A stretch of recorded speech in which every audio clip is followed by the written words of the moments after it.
बिस्मिल्लाहिर्रहमानिर्रहीम। अस्सलाम वालेकुम।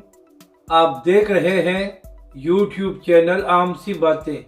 पहले तो तमाम देखने वालों को ईद मुबारक और तहरीक लब्बैक पाकिस्तान का ईद के हवाले से अहम ऐलान और अल्लामा साद हुसैन रिजवी ने बड़ी बात कह दी। इस वीडियो में हम इसी के मुतालिक बात करेंगे। नाज़रीन कराम, तहरीक लब्बैक पाकिस्तान की जानिब से एक अहम ऐलान किया गया है और तमाम चाहने वालों को यह पैगाम दिया गया है कि जो तहरीक लब्बैक के लोग लाहौर और उसके मज़ाफ़ात में रहते हैं वो अपनी कुर्बानी की खालें अजीम दीनी दरसगाह जामिया बुज़र्ग गफ़ारी में जमा कराएं, जहां पर तलबा और तलबात को मुफ्त तालीम दी जाती है।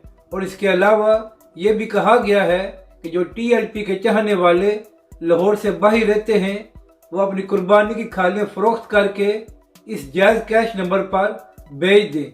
जबकि दूसरी जानब अल्लामा साद हुसैन रिजवी ने एक अहम ऐलान किया है जिसमें कहा है कि ना हम भागेंगे और ना ही किसी को भागने देंगे, और इस बार लोग भूल जाएं कि वो तहरीक लब्बैक पाकिस्तान के साथ धांधली करेंगे या हमारे वोटों पर डाका डालेंगे।